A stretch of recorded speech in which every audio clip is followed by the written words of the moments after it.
ഇന്നത്തെ നമ്മുടെ സ്പെഷ്യൽ ഐറ്റമാണ് വാഴപ്പിണ്ടിയും ഇത് മസൂർ ദാൽ. ഇത് രണ്ടും കൂടെ നമ്മൾ തീയിൽ വെക്കേണ്ട ആവശ്യമില്ല. തേങ്ങ നമ്മൾ നന്നായി വറുത്തെടുക്കണം. തേങ്ങ വറക്കുമ്പോൾ തന്നെ നമ്മളൊരു ശകലം പെരുംജീരകം കൂടി ഇട്ട് കൊടുക്കണം, വലിയ ജീരകം. അന്നേരം അതിൻ്റെ ഒത്തിരി മൂട്ട് കിട്ടും. പിന്നെ വേണ്ട ശകലം കറിവേപ്പിലയും കൂടി ഇട്ട് കൊടുക്കണം. നമ്മൾ അരയ്ക്കുന്ന നല്ല ഫ്ലേവറാണ് അതിന്. ഇട്ടിട്ടുണ്ട് അരിഞ്ഞ് വെച്ചേക്കുന്ന ഉള്ളി തക്കാളി എല്ലാം കൂടെ നമുക്ക് വഴറ്റിയെടുക്കാം. പച്ചമുളക് എല്ലാം കൂടെ. തേങ്ങ മൂത്തിട്ടുണ്ട്. അതിൻ്റെ അകത്തോട്ട് 2 സ്പൂൺ കാശ്മീരി പൗഡർ ഇട്ട് കൊടുക്കണേ. ഓഫ് ചെയ്തിട്ട് വേണം ഇടണേ. അന്നേരം ആ ചൂടിൽ അത് മൂത്തോളും.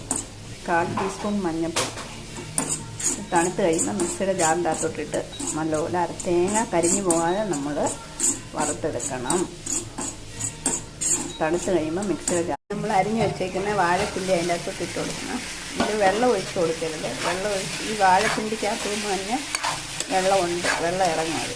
അതുകൊണ്ടാണ് നമ്മൾ വെള്ളം ഒഴിച്ച് കൊടുക്കേണ്ടതെന്ന് പറഞ്ഞാൽ ലാസ്റ്റ് നമ്മൾ കുറച്ച് വെള്ളം ഒഴിച്ച് കൊടുക്കണം. കറിക്ക് ജ്യൂസ് വേണം, അതിൻ്റെ അനുസരിച്ച്.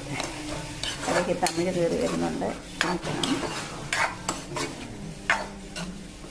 ഇത് നല്ല ടേസ്റ്റി ആയിട്ടുള്ളൊരു കറിയാണിത്. വറുത്ത് വെച്ച തേങ്ങ മിക്സി ജാറിലോട്ട് ഇടാൻ പോലെ ആദ്യം വെള്ളം തൊടാതെ അരയ്ക്കണം. അത് കഴിഞ്ഞിട്ട് നമ്മൾ ആ വറുത്ത തേങ്ങയ്ക്കകത്തോട്ടിട്ട വെള്ളമില്ല, ആ ചട്ടിക്കകത്തോട്ട് ഇച്ചിരി വെള്ളം ഒഴിച്ചിട്ട് അരയ്ക്കണം. വറുത്ത തേങ്ങ നല്ല പേസ്റ്റ് പരുവത്തിൽ അരച്ചെടുത്തിട്ടുണ്ട്. വാഴപ്പിണ്ടി നല്ലപോലെ മൂത്തിട്ടുണ്ട്. ഇനി നമ്മൾ ഇതിൻ്റെ അകത്തോട്ട് വേവിച്ച് വെച്ച പരിപ്പൂടി ഇട്ട് കൊടുക്കണം. വേവിച്ച് വെച്ച മസൂർ ദാൽ